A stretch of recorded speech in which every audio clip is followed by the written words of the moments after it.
Halo teman-teman, selamat datang di channel Bucin Novel Audio. Jangan lupa subscribe ya. Terima kasih. Episode 23. Ibu Rusmini menggeleng tak habis pikir.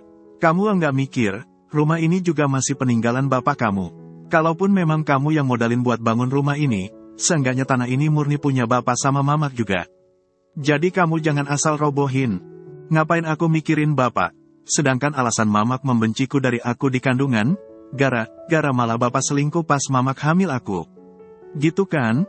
Alasan mamak sangat membenciku, balas Arum. Ibu Rusmini menggeleng tak habis pikir, kemudian menghela napas pelan. Rum, tolong mikir, Rum. Bagi Kalandra, baik Ibu Rusmini apalagi Widi, benar tidak ada yang tulus kepada Arum. Alasan keduanya mengajak Arum berkomunikasi pun karena keduanya mengharapkan rumah agar tidak dibongkar. Malahan sampai detik ini tidak ada yang mau mengalah untuk minta maaf. Kalau mamak memang enggak mau tinggal sama anak mamak, nanti aku bangunin rumah baru. Namun rumahnya hanya untuk mamak, Widi sama anak-anaknya enggak. Mereka biar jadi urusan si Agus, ucap Arum sesaat setelah ia berdiri. Sidang dadakan pun menghasilkan perobohan rumah sebagai hasilnya. Selain Arum yang akan membangunkan rumah baru untuk sang mamak. Widi dan Agus langsung ketir. Widi sampai menyembah-nyembah kepada Arum setelah sebelumnya, wanita cantik itu disemprot oleh Agus. Tentunya, belum ada niat tulus dari mereka termasuk dari Ibu Rusmini. Aku enggak akan minta tanah atau sisa bangunannya. Yang penting, bangunannya dirobohin saja daripada bangunan ini disalahgunakan, yakin Arum. Ia mantap dengan keputusannya. 2 hari buat siap beresin barang-barang kalian sebelum rumah ini dirobohkan. Cukup, ucap Kalandra memastikan. Ketiga wajah di hadapannya makin tak karuan. Namun dalam dekapannya, Aidan yang sudah tidur menjadi mendengkur khas bayi flu. Itulah alasannya sulit memaafkan Ibu Rusmini maupun Widi. Mohon Widi masih mendekap kedua kaki Arum. Widi sungguh masih bersimpuh. Tetangga apalagi Kalandra sampai geleng menanggapinya. Bawaan yang harusnya hanya untuk orang tua Arum, sengaja Arum bagikan kepada tetangga. Hanya 1 paket yang disisakan dan itu untuk Ibu Nur yang selama ini membantu Arum. Ibu Rusmini memang tetap dikasih, tapi jatahnya yang harusnya sangat banyak, tak lebih dari jatah tetangga yang langsung sibuk mengucapkan terima kasih. Semua tetangga diundang ke pernikahan Arum dan Kalandra. Nantinya, mereka cukup kompak berkumpul karena akan disewakan minibus untuk pergi ke hotel resepsi pernikahan Arum dan Kalandra digelar. Aku enggak main, Gus. 2 hari lagi rumah ini akan dirobohin. Dan mulai besok juga, aku akan minta orang buatin mamak rumah kecil-kecilan. Arum sengaja pamit, tapi sebelum itu, ia dan Kalandra sudah mengatur semuanya. Dari semacam agenda perobohan, hingga pembangunan rumah untuk sang mamak. Kamu berani nikahin anak orang dan bahkan sampai punya anak 3, otomatis kamu juga harus lebih mikir. Agus juga sampai menjadi bahan teguran Arum. Kemudian tatapannya teralih kepada Widi. Punya suami ganteng, bisa bikin perut kamu kenyang. Bisa, suami ganteng kami bikin anakmu hidup berkecukupan. Sekarang sudah jelas, kan? Kalian hanya punya waktu 2 hari. Mau kalian ngontrak atau bangun rumah di tempat lain termasuk tempat ini, terserah. Aku ingin lihat usaha kalian, apalagi kamu, Gus. Orang tua sama adik kamu sampai tinggal di sini. Makanya karena itu, setiap Widi tahu aku mau ke sini, hawanya dia ke aku musuh. Sadar dia rumah ini aku yang bangun makanya dia takut. Aku rebut sementara keadaannya, dia sengaja boyong keluarga kamu biar dapat cinta kamu. Saking bucinnya dia ke kamu, jadinya otaknya enggak bisa mikir. Entah memang beneran bucin atau kamu jampiin, aku enggak tahu, ya. Yang jelas, kamu itu beneran enggak tahu malu. Benalu, suami gagal, bapak enggak modal, tegas Arum. Enggak apa-apa aku kalian anggap jahat. Yang penting kalian mikir, biar hidup kalian ada kemajuan dan tentunya lebih berguna. Arum memberikan Aidan yang sudah bangun kepada Kalandra yang masih berdiri di sebelahnya. Iya, nanti kita langsung ke dokter. Ya, pilek ya, Aidan pilek. Kalandra pergi tanpa pamit, tapi ia mendadak ingat. Aku memang akan lapor ke Dinas Pendidikan Kabupaten, tapi aku juga akan kasih waktu 2 hari. Selama 2 hari ini, kamu bisa berubah enggak? Yang, ayo pulang abis ini masih harus mampir ke rumah Ibu Nur, kan? Ini Aidan mau langsung ke dokter. Arum yang masih berdiri di depan teras rumahnya, menoleh sekaligus menatap Kalandra. Ia mengangguk-sangguk sambil menghela napas pelan. Tak pernah terbayangkan olehnya, kunjungannya ke sana malah membuat Aidan langsung pilek. Ketika akhirnya Arum menghadap ketiga manusia di hadapannya, ia pun kembali menghela napas. Cari suami ganteng boleh, tapi ya yang doyan kerja. Yang mau tanggung jawab, cuma ganteng tapi enggak doyan kerja ya sama saja bunuh diri, kan? Ganteng, penyayang, tanggung jawab, punya banyak kerjaan. Tuh, Mas Kalandra, tapi semuanya balik ke kita sih. Ya, jodoh kan memang cerminan diri. Karena sekadar tahu diri saja enggak bisa, ya Tuhan langsung jodohinnya sama selevelnya. Arum mengangguk-angguk sambil tersenyum miris. Mulai sore ini juga, pasir sama material bakalan diantar. Sementara 2 hari lagi, aku sama Mas Kala juga bakalan kembali datang buat robohin rumah ini. Kalau Mas Bayu berani larang aku robohin rumah ini, berarti dia wajib balikin semua uang yang aku pakai buat bangun rumah ini. Arum menyeringai, merasa sangat miris pada kelakuan keluarganya khususnya kelakuan sang Mamat dan Widi, apalagi Agus. Mas Bayu enggak mungkin berani karena alasannya jarang kasih bahkan sekadar ke ibu saja, ya memang dia saja pas-pasan. Belum lagi istrinya juga tegas. Ya memang jadi istri harus gitu, soalnya kalau bukan ngandelin suami dan sama-sama kerja sama suami sendiri, ngandelin siapa? Ngandelin suami tetangga, menurutmu gimana, Gus? Setelah begini, otak kamu masih macet. Widi, anak-anak kalian termasuk orang tua kamu, itu murni tanggung jawab kamu, ya. Sementara adikmu, lepas. Diajari kerja dan hidup mandiri biar enggak mengikuti jejak kamu soalnya semacam hidup malas dan jadi benalu memang bisa jadi budaya. Terserah kalian mau dendam apa bagaimana. Yang jelas, tanpa perubahan dari kalian sendiri, hidup kalian tetap enggak akan ada perubahan. Ingat, 2 hari. Kamu juga jangan sampai lupa, kamu punya waktu 2 hari. Itu beneran kesempatan emas buat kamu daripada bertahun-tahun sekolah dan sampai jadi sarjana. Hanya karena kelakuanmu yang minus ke keluarga, kamu kehilangan semuanya. Kali ini, Arum benar-benar pergi. Hanya salam yang menjadi akhir dari kebersamaan mereka tanpa adanya salaman layaknya biasa. Para tetangga yang masih terjaga sekaligus sengaja menunggu Arum dan Kalandra, kompak mengantar. Apalagi selain tahu Kalandra anak DPR kesayangan mereka juga sampai diundang ke pernikahan Arum dan Kalandra. Tentunya, sikap baik Kalandra apalagi Arum, menjadi alasan utama mereka bersikap sangat hangat layaknya sekarang.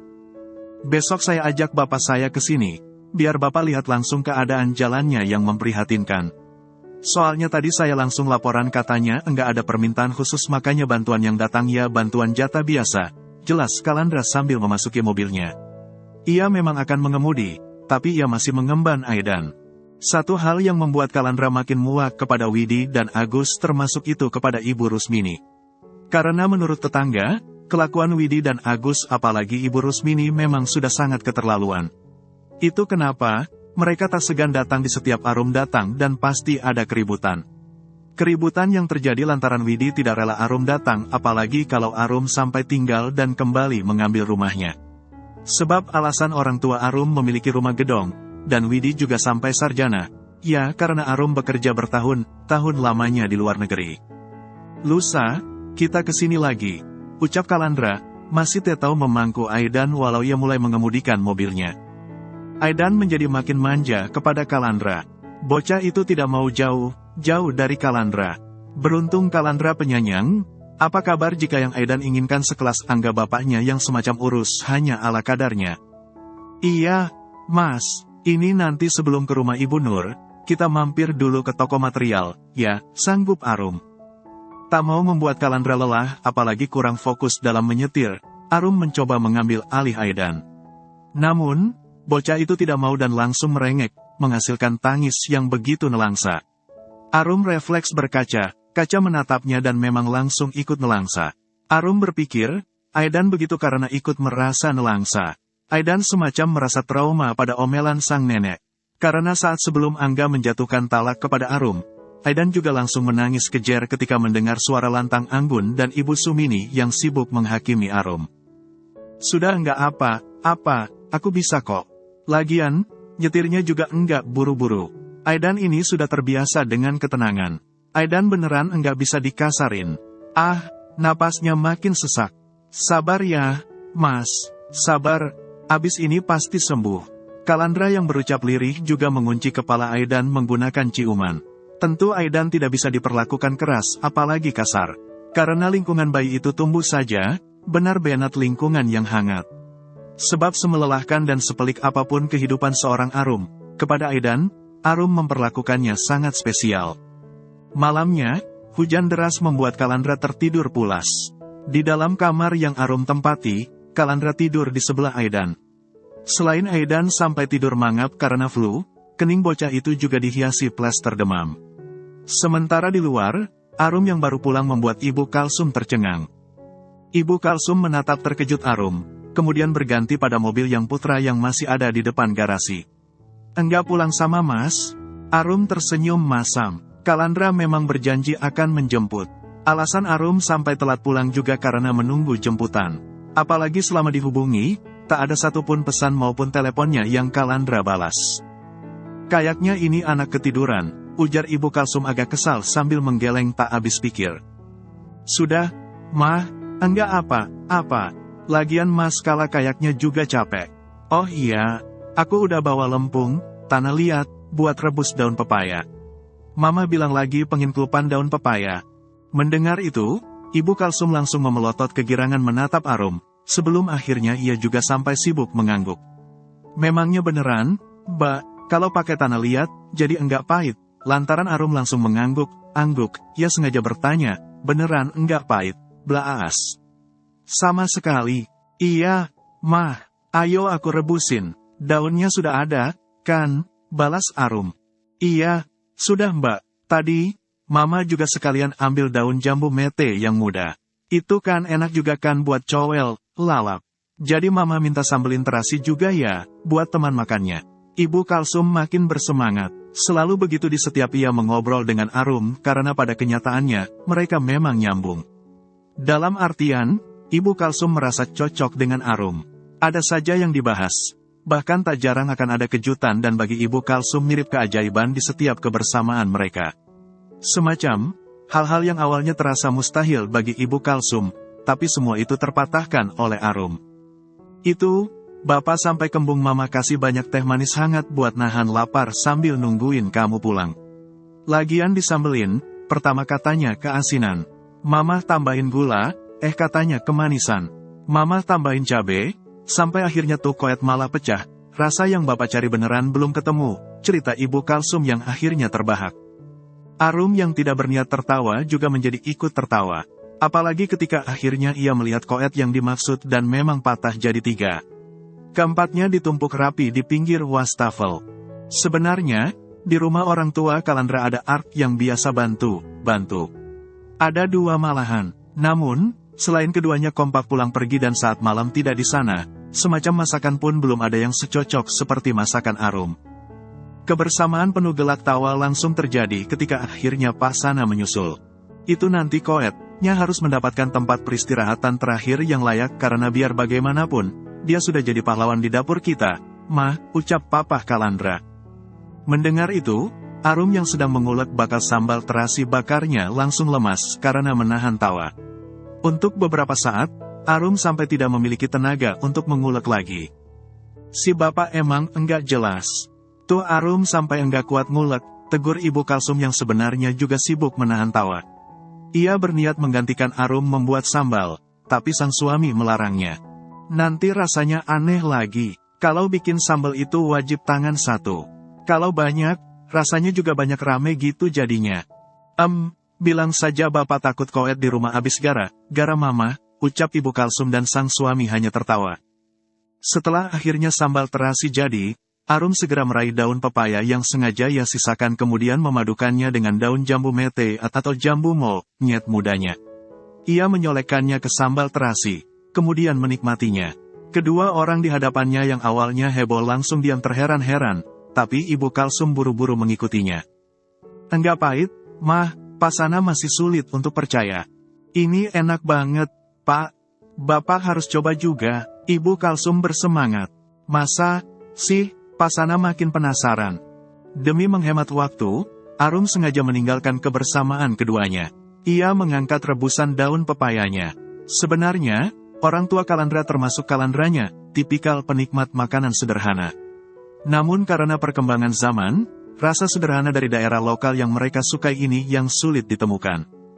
Mama sama Bapak butuh apa lagi? Mau ikan asin, sama ayam goreng juga cocok. Loh, ucap Arum yang langsung merasa damai hanya karena melihat keakuran orang tua Kalandra. Keduanya sedang makan bersama dan langsung anteng hanya karena daun pepaya dan daun mete, juga rebusan daun pepaya yang sudah berjodoh dengan sambal terasi bakar. Keduanya bilang, daun pepayanya sama sekali tidak pahit.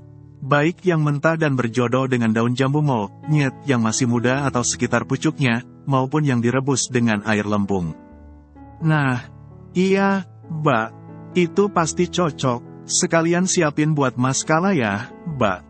Mas Kala juga belum makan, sergah Ibu Kalsum yang menambah nasi di piringnya maupun sang suami.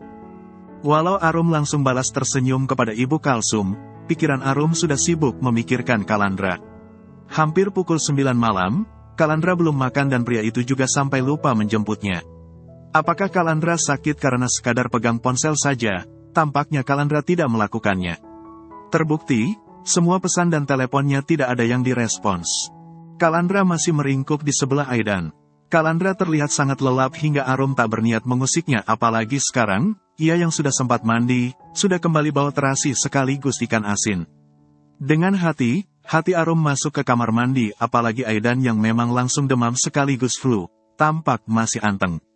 Aidan tak kalah lelap dari yang menjaga. Keluar dari kamar mandi dan sampai keramas, akhirnya Aidan bangun. Arum langsung menghampiri dengan hati dan belum berniat membangunkan Kalandra.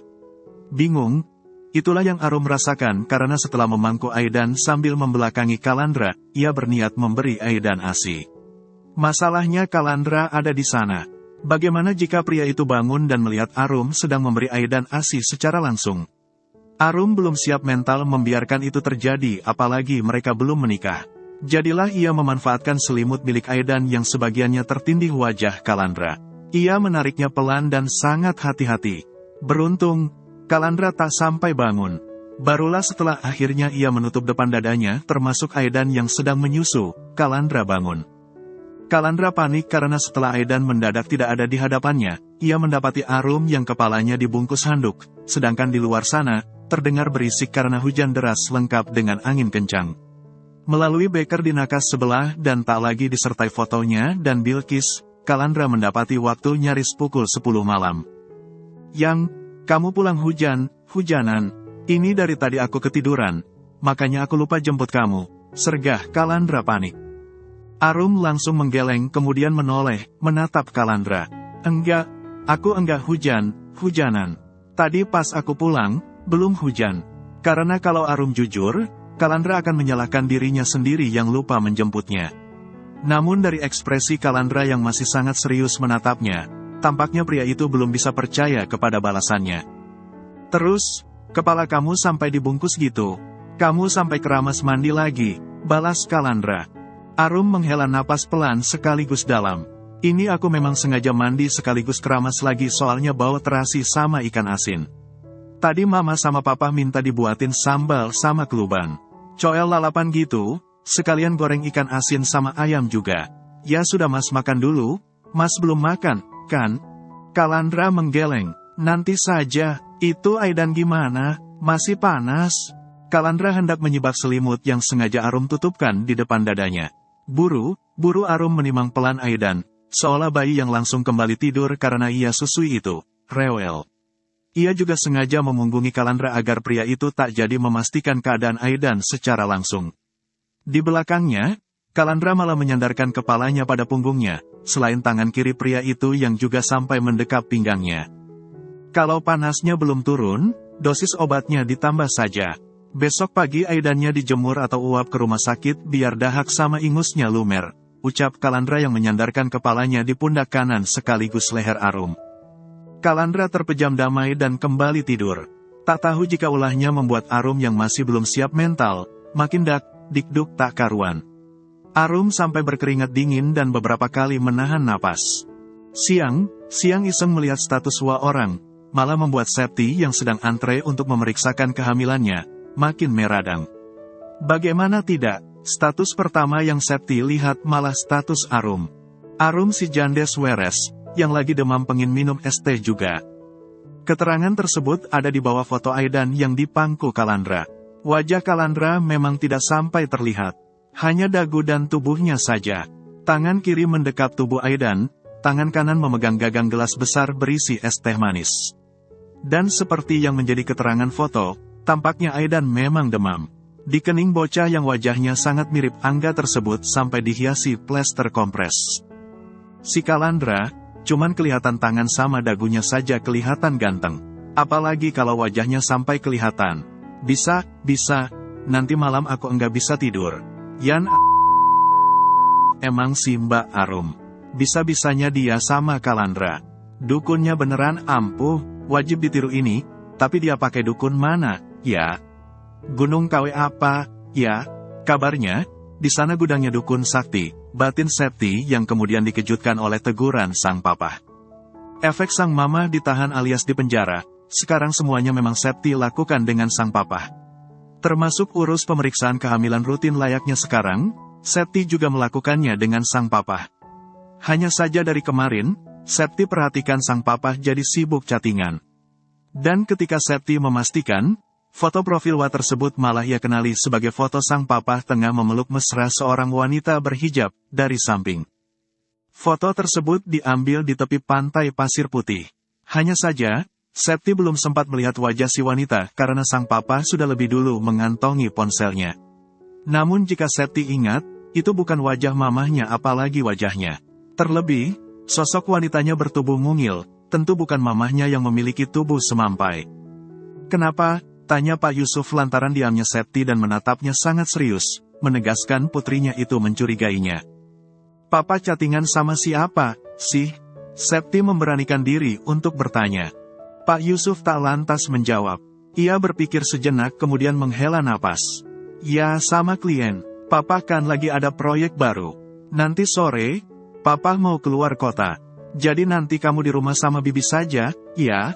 Septi terdiam sejenak, menatap sedih sang papa. Kenyataan sang papa yang sampai akan pergi keluar kota, benar-benar membuatnya sedih. Kok akhir-akhir ini, Papa jadi sering keluar kota, sih? Tak mau membuat sang putri makin curiga, Pak Yusuf segera merangkul sang putri, menuntunnya masuk ruang pemeriksaan apalagi Septi sudah sampai kembali dipanggil. Kan tadi Papa sudah bilang, Papa lagi ada proyek baru. Ya tapi kan minggu ini saja, Papa hampir tiap hari keluar kota dan sampai nginep, terus pulangnya sore apa siang. Ya kalau enggak gitu, Papa enggak dapat uang buat kamu. Ini beneran proyek besar, makanya besok, Papa di sana ada semingguan. Hah, ada semingguan? Pah, memangnya proyek apa, sih? Terus di mana? Jauh banget apa gimana tempatnya? Kalau selama itu, mending aku ikut Papa. Apalagi kan bentar lagi aku lahiran. Takutnya lahirannya maju, Pah. Ya jangan ikut, kamu di rumah saja sama Bibi. Kalau kamu ikut, ceritanya ya sudah beda. Tak mau Septi terus mempermasalahkan kesibukannya keluar kota. Pak Yusuf sengaja membahas kelainan yang dialami janin Septi. Karena hanya dengan begitu, sang putri akan bungkam. Kelainan yang terjadi pada janin Septi, disinyalir karena adanya jaringan pertumbuhan di kaki kanan janin yang tidak berfungsi dengan optimal. Selain itu, dokter juga menyinggung kebiasaan hidup Septi yang dianggap kurang sehat. Semacam Septi yang merokok atau mengonsumsi alkohol sewaktu hamil. Baik secara langsung maupun hanya menghirupnya. Namun, Pak Yusuf yang terlihat sangat sumringah sengaja mengungkit mitos pamali ketika sedang hamil. Pak Yusuf mengaitkan keadaan janin tersebut dengan keadaan Supri yang pria itu katakan telah membuat sang putri takut. Bisa jadi sih, ini gara aku benci setengah mati ke Supri, apalagi setelah aku tahu dia buntung terus dia juga berani mengungkap hubungan kami. Ya, meski aku memang melakukan pertamanya sama Supri dan memang beberapa kali sama dia, soalnya dulu, dia kan sekeren itu. Pantas kalau anakku sampai mirip banget sama Supri Kupret itu. Tapi ya tetap, Dari semua laki-laki keren yang aku kenal, Kalandra tetap paling keren. Tapi kok ya, Kalandra malah sama si Arum Jandes sih, batin Septi yang memang langsung lupa pada gerak-gerik mencurigakan sang papa, termasuk itu rutinitas sang papa yang akhir-akhir ini menjadi serba sibuk pergi keluar kota. Bersambung dulu ya teman-teman.